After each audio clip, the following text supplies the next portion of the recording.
எல்லாம் வல்ல மல்லை பிள்ளையாரை என் சிறந்தாழ்த்தி இன்றைய நிகழ்வுடைய நடுவர்களுக்கும் என்னுடைய நண்பர்களுக்கும் ஏதரப்பு நண்பர்களுக்கும் இன்னிடத்திலே கூடியிருக்கின்ற அன்பு உள்ளங்களுக்கும் இன்னேற வணங்குகளை செலுத்துவதில் நாம் மட்டும் முயற்சிக்கிறேன்.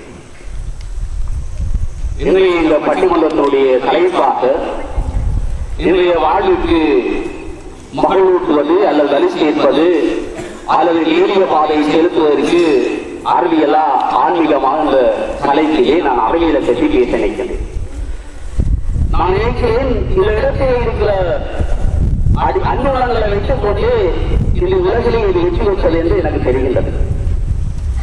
இந்த ஆத்மீகத்தை வளர்க்க வேண்டிய இடம் இந்த ஆலயம், இந்த ஆன்மாக்கள் லயத்து போகிற இடம், இந்த ஆத்மீகத்தை வளர்க்கின்ற இடம் இந்த ஆலயம். இந்த ஆலயத்தை சூழ இருக்கின்ற அடியருடைய அன்பு உள்ளங்களுடைய எண்ணிக்கையை பார்க்கிற போது இந்த உலகத்தை அறிவியல் விளங்கிவிட்டது சொல்லிவிடலாம். இன்றைய நான் நினைக்கிறேன் இந்த உலக வாழ்வியலை ஆத்மீகம் வேண்டாமல் இல்லை, வேண்டும். அது யாருக்கும் மாற்று கற்றுக்கணும் இல்லை. பாரதி கூட அதை நன்றாக சொல்லியிருக்கிறார். இந்த உலகத்தில் நாங்கள் எவ்வளவு அறிவியல் வளர்ந்தாலும் ஆத்மீகம் இல்லை என்று இல்லை. ஆனால் இந்த பட்டிமன்றத்தில் இருக்கிறது என்பதுதான் கிடைக்கும். அந்த வகையில் என்னுடைய பார்வையில நான் அறிவியல் எந்த ஒரு இருக்கிறேன் உங்களிடம் சொல்லலாம். அது உங்களுடைய அனைவருடைய உள்ளங்களுக்கு தெரிந்த ஒரு விடயம்தான், தெரியாத விடயம் அல்ல. இந்த உலகம் ஒரு அறிவியல் உலகம். அது மட்டுமல்ல, தகவல் பரிமாற்றத்தால் மிகவும் ஒன்றுபட்ட உலகம். அதிலே சங்கத்தமிழ் சொன்னால் யாரும் முறை யாவரின் கேள்வி தீரும் நன்று பிரதரவாரா. அதிலே 2000 ஆண்டுகளுக்கு முன்னர் கவிதை வரியிலே பெற்ற கவிஞர் எதை சொன்னார் என்று சொன்னால், இந்த உலகத்தினுடைய அனைவரையும் உண்டானவர்கள், இந்த உலகத்தில் இருக்கிற மக்கள் குற்றத்தவர்கள் நல்ல இந்தியை உண்டுதான் என்று சொன்னார் அந்த கவிஞர். இந்த உலகத்திலே பலவகை பிரிப்புகள் இருந்தாலும் இந்த உலகம் உண்டாகிவிட்டது என்னால் என்று சொன்னால் அறியலாம். உங்களுக்கு தெரியும், ஒரு காலகட்டத்திலே திருமணம் நடந்துவிட்டு அந்த ஊருக்குள்ளே நடக்கிற உலகம் இருந்தது. இன்று இந்த அறிவியல் மாற்றத்தால் என்ன செய்கிறார் என்று சொன்னால், இதெல்லாம் கடந்து ஏதோ சூழல்கள் எல்லாம் துறை சூழல்களே ஒரு பிளர்களை வைத்துக் கொள்கிறீர்கள். எதனால் வந்து என்று சொன்னால் இந்த அறிவியலால் நான் நினைக்கிறேன் ஒரு கிராமத்துக்குள்ள திருமணம் நடந்து புதுமையாக பார்க்கிற பார்வை உங்களுக்கு இருக்கும் நினைக்கிறேன். புதுமையாக பார்க்கிறீர்கள், பார்ப்பீர்கள் என்று சொன்னால் அதெல்லாம் இந்த அறிவியல் விளங்கிவிட்டது. என்னுடைய சுற்றங்கள் சூழல்கள் எல்லாம் ஒன்றே இருக்கிறது சொன்னால் கடற்கரை நாடுகள் எல்லாம் தன்னந்தனியாக ஏதோ ஒரு தேசத்தில் இருக்கிறது. அது மட்டுமல்ல, பக்கத்தில் வீட்டுக்கான அறிவியலுக்கு முன்னர் 1000 ஆண்டுகளுக்கு அப்பா இருக்கிற அவருக்கு இந்த அறிவியல் உலகம் மிக மிகிருக்கிறது. இந்த உலகத்தை இன்று நெறிப்படுத்திக் கொண்டிருக்கிறது அறிவியல். இந்த ஒரு நாளும் ஒரு 24 காலம் கடந்து போக போக அறிவியல் மூச்சு கொண்டிருக்கின்றது. இன்று நடப்பது நாளை என்ன நடக்கிறது பெரிய அளவுக்கு உள்ளத்தாலேயே சிந்திக்க முடியாததற்கு வியப்பாக ஒரு உலகம் மாறிக்கொண்டிருக்கின்றது. ஆகவே இந்த உலகத்திலே ஆட்சிகள் இந்த இடத்துக்கு வலுவூட்டு என்பது உண்மையிலேயே எதிர்ப்பு நண்பர்கள் சொல்ல போகிறார்கள். சொல்லுகிற வச்சு நாங்கள் பார்ப்போம் எப்படி பலி சேர்ப்பார்கள். இன்று நான் நினைக்கிறேன், கார்கிலோ மிளகாயை கொண்டு மில்லுக்கு போறவர்கள் இருக்கிறார்கள். சிறிய பற்றி தெரியாது, பழமையான பொருளை பற்றி தெரியாது, அந்த இடத்தில் சமூகம் மாறிவிட்டது. இது எல்லாம் இதனால் வந்து சொன்னால் அறியலால் வந்த உண்மைகள். அதனால் இனத்த விந்தைகளாக விழுந்து கொண்டிருக்கிற உலகத்திலே நாங்கள் மீண்டும் மீண்டும் ஆசிரியரை பற்றி பேசிக் கொண்ட இடத்தில் இருக்கலாம் என்று சொன்னால் அது உண்மையிலே கேள்விக்குரியதும் கேள்விக்கக்கூடியதுதான். இன்றைக்கு தெரியும், ஒரு காலகட்டத்திலே ஒரு பட்டிமன்றம் என்று சொன்னால் எவ்வளவு மக்கள் வந்து வியந்திருப்பார்கள் பார்ப்பதற்காக, ரசிப்பதற்காக. ஒரு நாடகம் நடக்கிறது, கூட்டு நடக்கிறது சொன்னால் இன்று அந்த கடமையை மக்களிடத்தால் நிறுவி வழியும். இன்று அந்த சூழல் எல்லாம் மாறிவிட்டது.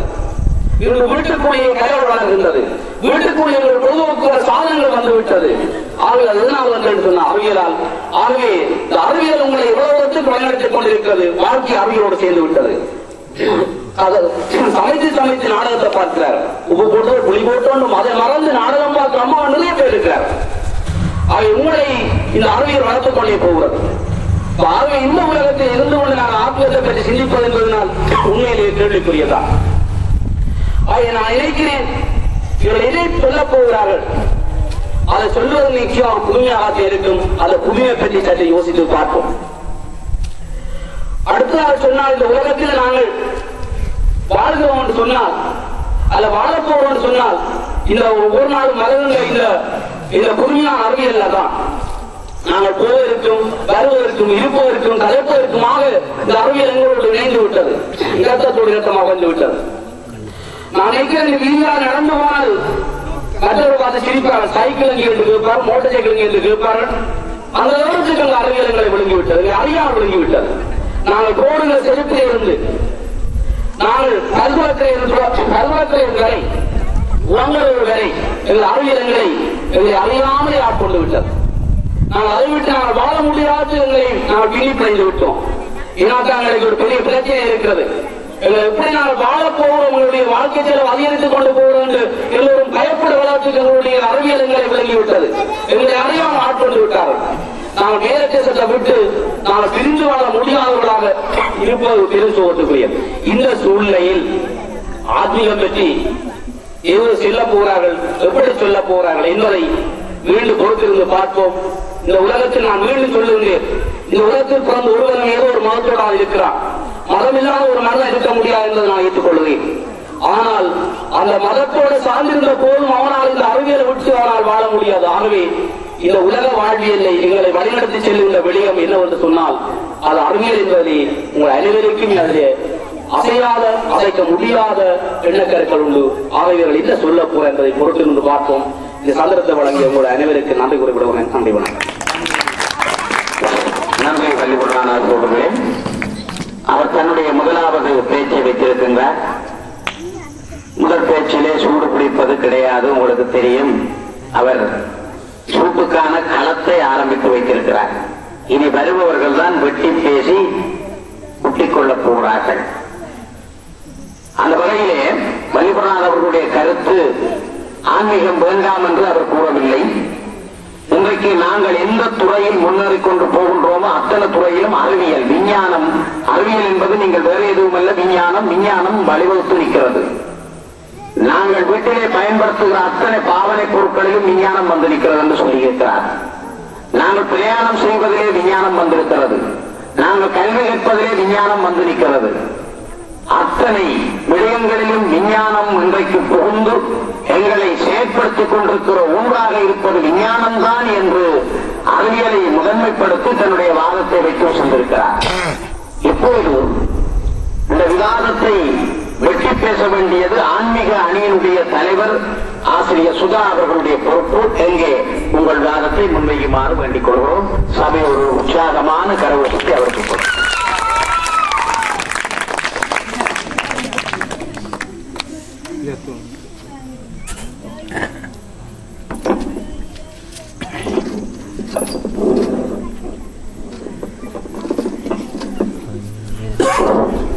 எல்லாம் வல்ல ஞானவருடைய பாதார விந்தங்களை பணிந்து கொண்டு இந்த பட்டிமன்றத்துக்கு தலைமை இந்த நடுவர்களில் எதிர்ப்பு வாதிகளில் வாதிகளே, இந்த நிகழ்ச்சியை கண்டுகளித்து வந்திருக்கின்ற பெற்றோர்களே, பிள்ளைகளே, தாய்பார்களே, உங்கள் அனைவருக்கும் எனது இரவு வணக்கங்கள். இந்திய சமூகத்தினுடைய முன்னேற்றத்திற்கு அதிக பங்களிப்பு செய்வது ஆன்மீகமா அல்லது அறிவியலா என்கின்ற தலைப்பிலே இந்த பட்டிமன்றம் அமைந்திருக்கிறது. அந்த வகையிலே எனக்கும் என்னுடைய அணிக்கும் தரப்பட்ட தலைப்பு இந்திய சமூகத்தினுடைய ஒரு முன்னேற்றத்திற்கு மிகவும் ஒரு உந்து சக்தியாக ஒரு நேரான பாதையை வழிகாட்டுவது ஆன்மீகம் என்ற அடிப்படையிலே நான் இங்கே பேச வந்திருக்கிறேன். ஒரு சமூகம் என்பது ஒருவர் இளைஞர்கள் வளர்கின்ற ஒரு ஒட்டுமொத்த சிறிய கரு குடும்பம் அல்ல. அது ஒரு ஒட்டுமொத்த பெரிய பிரமாண்டமான அதிகமான சரக்குகளை கொண்ட ஒரு அழகுதான் சமூகம். இந்த சமூகத்தை ஒரு நேரான பாதையில ஒரு நேரிய பாதையில கொண்டு செல்வது ஆன்மீகமே தவிர அறிவியல் அல்ல. இன்னைக்கு அறிவியல் ஒரு சேர்ந்த குடும்பங்களை பிரித்திருக்கிறது. பெற்ற தகப்பன் பிள்ளைக்கும் அண்ணன் தங்கைக்கும் கலாச்சாரத்தில் சீரழிக்கின்ற நிகழ்வுகள் இந்த அறிவியலால் ஏற்பட்டுக் கொண்டிருக்கிறது. இந்த வகையில் ஆன்மீகம் எவ்வாறு இருக்கின்றது இந்த பாருங்கள். இந்த ஆலயத்தில் இருக்கின்ற இந்த பக்த உள்ளங்கள் எல்லாம் இங்கு ஒரு கஷ்டங்கள் துன்பங்கள் இருக்கின்ற நிலையிலே கடவுளே வைரவா, ஞான வைரவா, எனக்குள்ள இருக்கின்ற இந்த துன்பத்தை நீக்கப்பா, அப்பா ஞான வைரவா என்று சொல்லி இங்க இருக்கின்ற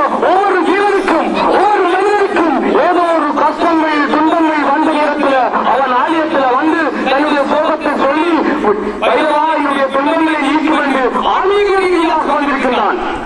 ஒரு பெண்ணுடைய வாழ்க்கையை அறிவியல் முன்னேற்றமாக இருந்தால் இந்த இவ்வளவு பக்த குடிகள் இந்த ஞானியுடைய ஆலயத்திலே வந்திருக்க தேவையில்லை. சமந்தர் அப்பர் சுந்தரன் மாணிக்கவாசகராகிய 4 நாயன்மார்கள் சொல்லிவிட்டு சென்ற செய்தி என்ன? ஆன்மீக வழிபடுகிறவர்கள், ஆன்மீக ரீதியாக செயல்படுங்கள், சரி கிரியை யோகம் ஞானம் என்கின்ற அந்த 4 மார்க்கங்களையும் சரியாக படுத்துங்கள். அப்பொழுது உங்களுக்கு பெருந்த வாழ்க்கை கிடைக்கும் என்று சொல்லிவிட்டு மறைந்திருக்கிறார்கள். ஆனால் தான் அவருடைய வரலாறுகளை நாங்கள் காலம் காலமாக இந்த மாணவர் சமுதாயத்தை கற்பித்துக் கொண்டிருக்கிறோம். அறிவியல் நன்மைகளை நாங்கள் கற்பிப்பதில்லை என்று சொன்னால் அது எங்கள் வாழ்க்கைக்கு உதவவில்லை. அந்த 4 நாயன்மார்கள் செய்த அந்த வழிகள் அவர்களுடைய செயற்பாடுகளை இன்றைக்கு நாங்கள் இந்த சிறுவன் வீரர்களுக்கு ஊட்டிக் கொண்டிருக்கின்றோம் என்று சொன்னால் அது ஆன்மீக ரீதியாக அது வாழ வேண்டும்.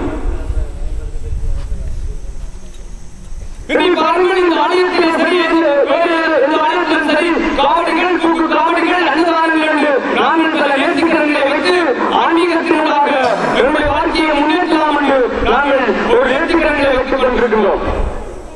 இன்னொரு விஷயத்தை பாருங்கள், அறிவியல் இதே நேரத்தில் அறிவியல் என்ன செய்யுது? ஒரு மனித சமூகத்தை அப்படி ஆட்சி படைத்து அவனை பிரித்து அலுவலப்படுத்தி அவனுடைய நிம்மதியை குறைத்து அவனை சீரழித்து அவனை கொண்டே புதர்களுக்குள் போடும். இதற்கு ஒரு தாய் இருக்கிறது.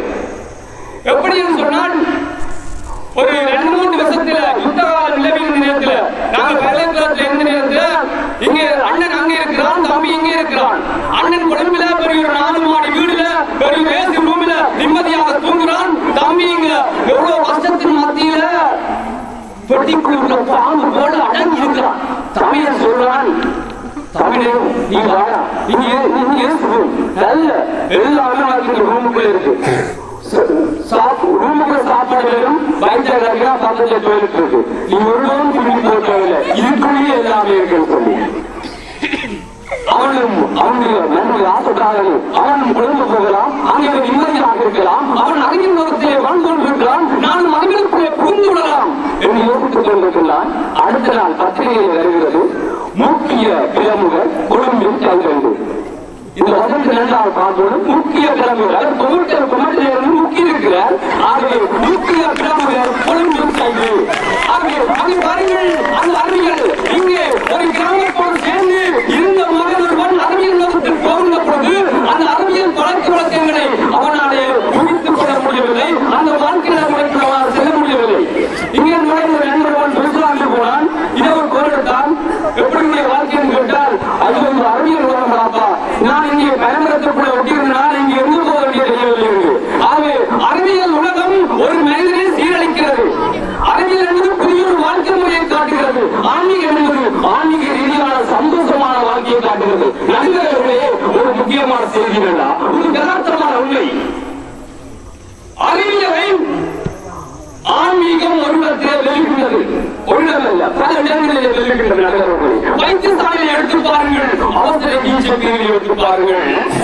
ஒரு பிள்ளைக்கு எல்லாம் சேர்ந்து அந்த பிள்ளையுடைய உயிரை காப்பதற்காக எவ்வளவு கஷ்டப்பட்டு பல நிமிடங்களாக, பல மணிக்களாக, பல நாட்களாக போராடி கொண்டிருக்கிறார்கள்.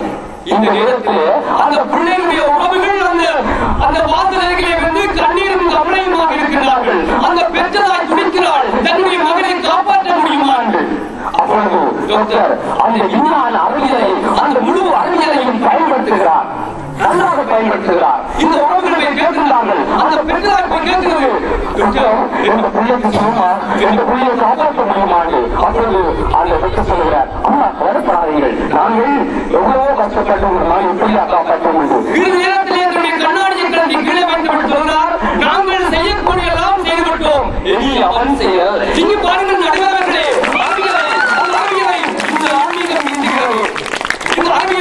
அந்த கட்டத்திலே ஆன்மீகம் மிஞ்சுகிறது. எனவே என்னதான் விஞ்ஞான கண்டுபிடிப்புகள் இருந்தாலும், என்னதான் புதிய புதிய அனுபவங்கள் இந்த உலகத்துடைய மூலமுழுக்களில் ஏற்பட்டாலும், இந்த ஞான வகைகளுக்குள்ளோ அது அந்த பிராசத்திலோ அந்த சிவனத்திலோ எந்த ஒரு சக்தியும் இல்லை. எனவே அறிவியலை விட ஆன்மீகம் சிறந்தது. அந்த ஆன்மீக மனித சமுதாயத்தை மேம்படுத்துகிற கோயில் மீண்டும் இடியும் உலகத்தின் மலையுடன் இறுதியில் இருக்கிற கோயில் உடவர்கள் எல்லாரும் வணக்கம்.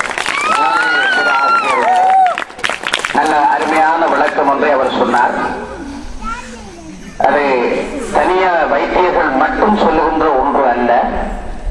பிரபலமான விஞ்ஞானிகள் கூட தங்கள் ஆராய்ச்சி நிறைவு பெற்ற உடனே தங்களை இந்த ஆராய்ச்சியிலே வெற்றி பெறச் செய்த தங்களுக்கு மேலாக இருக்கின்ற அந்த சக்திக்கு முதலிலே நன்றி என்று தெரிவித்துக் கொள்கிறார். அது இது இல்லை, இயேசுவோ அல்லது புத்தரோ அல்லது எங்களை வைரவரோ சிவனோ, அது எந்த கடவுள் இல்லை, ஏதோ ஒரு கடவுள் எங்களுக்கு மேலே இருக்கிறது, அந்த பரம்பொருளுக்கு முதல் நன்றி என்பதுதான் அம்மா அப்பா எல்லாருக்கும். அப்ப அந்த விஞ்ஞானிகள் அப்படி சொல்லுகிற அந்த தன்மை ஆத்மீகத்தை மிஞ்சிருக்கிற, ஆத்மீகம் மேலாக நிற்கிறது என்ற ஒரு பாவனையை நாங்கள் கண்டுகொள்கிறோம். அது மட்டுமல்ல, பல்வேறு வழிகள் எங்களுடைய சமயத்திலே கூறப்படுகிறது. அவை எல்லாம் நாங்கள் நல்ல நெறியிலே பின்பற்றிக் கொண்டு போனால் நாங்கள் சந்தோஷமாக இந்த உலகத்திலே வாழ்வதற்கு ஆன்மீகம் தான் உதவும் என்று சொல்லி தன்னுடைய ஆரம்ப விவாதத்தை முன்வைத்திருக்கிறார். இப்போது இரண்டு தலைவர்களும் தங்களுடைய வாதத்தை முன்வைத்திருக்கிற வேளையிலே அடுத்தவர்களுக்குரிய வாதத்திற்கு நாங்கள் செல்கின்றோம். அறிவியல் சார்ந்த அணியினுடைய இரண்டாவது பேச்சாளர் ஆசிரியர் கருணாநிதி அவர்கள் ஆன்மீகத்தை விட அறிவியல் தான் இன்றைக்கு சமுதாயத்தை பெரிதும் நல்ல நிலைக்கு கொண்டு செல்கிறது என்று தன்னுடைய வாதத்தை முன்வைக்க வருகின்றார். இங்கே உங்களுடைய உற்சாகமான கரகூட்டத்தை அவருக்கு தெரியும்.